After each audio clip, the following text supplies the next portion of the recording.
In this page you can see the how to reach to the gig statistics page. Simply you logged in your Fiverr account. From the top bar select the gigs and you will be on the gigs page. Active mean the gigs which are currently live.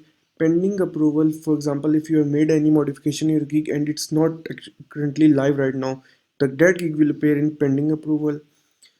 In case of your gig violating any Fiverr policy, sometime Fiverr's down your gig and ask you to modify your gig. Gig will appear in requires modification section.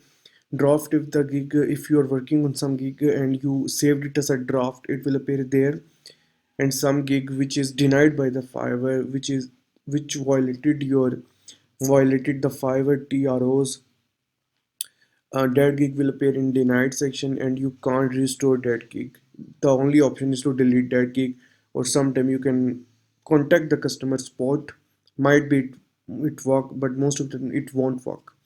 In the past gig, the gig you have passed right now will be in the past section.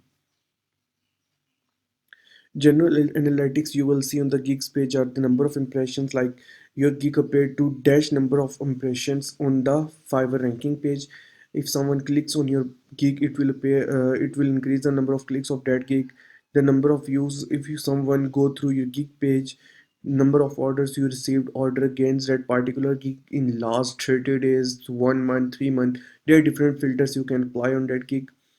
Cancellations means the number of orders have been cancelled so far on that particular gig will appear in the cancellations.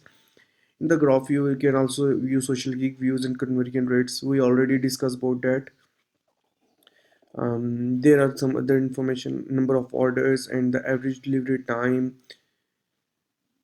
and reviews. Let's go to the Fiverr gig statistics page. Here you can see all the tabs: active, request, modification, denied, and etc.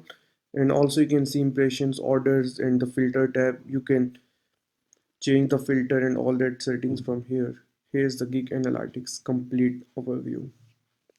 Thank you.